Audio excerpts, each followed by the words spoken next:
السلام عليكم ورحمة الله وبركاته. ازيكم عاملين ايه؟ يا رب تكونوا بخير. النهاردة هنعمل بامية.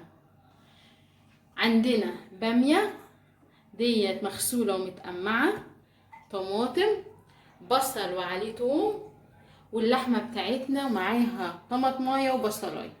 نشوف بقى دلوقتي في كمان مية بتغلي على البوتاجاز، وحلة تانية فيها زيت.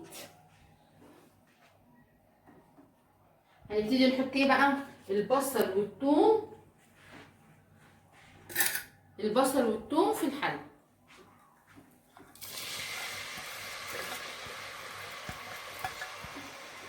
لغايه يا جماعه ما يصفروا بس.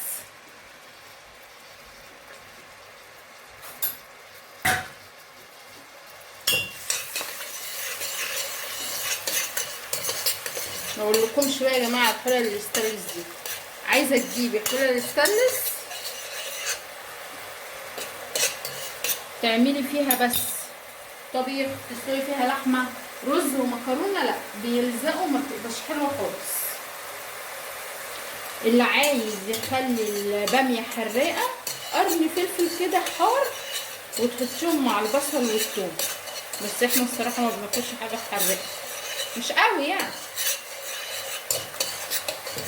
هتصفر البصله مع الثومه وننزل عليها الطماطم تتسبك، ودي الميه اللي بتغلي بتاعت اللحمه. انا عارفه يا جماعه ان كلكم بتعرفوا تعملوا باميه وكده، بس في ناس لسه متجوزه جديد اهي تستفيد بمعلومه.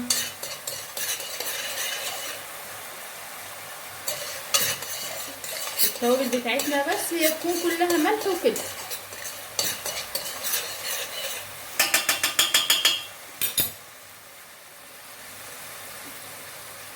الريحه حلوه قوي يا جماعه، البصل مع الثوم. هتصفر اهي يا جماعه وارجع لكم تاني. الميه غليت يا جماعه، بننزل فيها اللحمه وبصلايه وطماطمايه ونسيبها بقى ايه تستوي.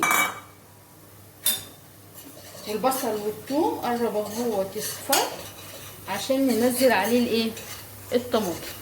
في ناس يا جماعه بتعمل اللحمه ازاي؟ بتشوحها الاول وبعد كده او بتشوحها في سمنه او زيت، وبعد كده بتنزل عليها بالميه المغليه بقى والبصل والطماطم والفلفل الاسمر والتوابل اللي هي عايزاها. انا الصراحه بغلي الميه بعد كده بحط فيها اللحمه وبصل وطماطم. قربت اهي تصفر، هتصفر وارجع لكم تاني. البصل والثوم اهو اصفر، ننزل عليه بالايه بالطماطم ونحط معاهم ملح وفلفل.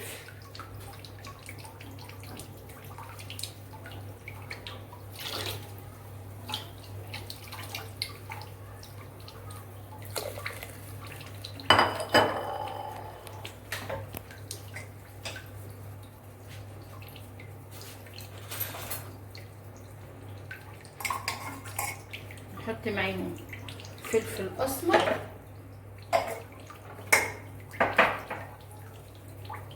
ونص معلقه ملح ونسيبهم يتسبكوا، وبعد كده هننزل عليهم باللحمه تستوي معاها شويه، وبعد كده الباميه. هنخلص ونرجع لكم تاني. كده بقى يا جماعه اللحمه قربت تدخل على السوا خلاص، وادي الصلصه اتسبكت. هنحط اللحمه مع الصلصه تكمل سواها فيها، ونحط الايه الباميه اهو.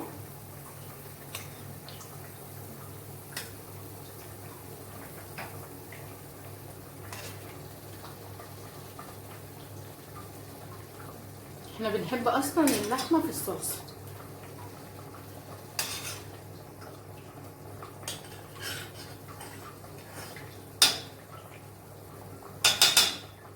نجيب الباميه نحطها كمان مع الصلصه ونزود مغرفتين شوربه ونسيبهم يستووا مع بعض.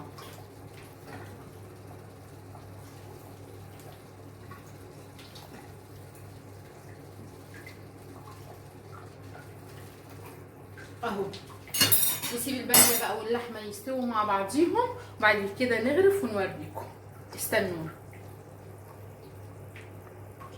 ودي يا جماعه الاكله بتاعتنا النهارده اللي هي الباميه، جميله جدا وطعمها حلو قوي. انا عايزه اقول لكم على حاجه، ممكن نعمل باميه بدون لحمه عادي خالص.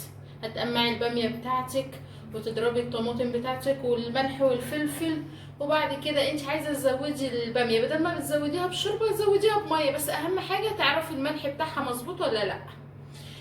احنا بناكلها بعيش، في ناس تانية بتحبها برز، كل واحد بقى ايه حر يعني ياكل اللي هو عايزه. ما تنسونيش في الاشتراك وفي اللايك وفي التعليقات.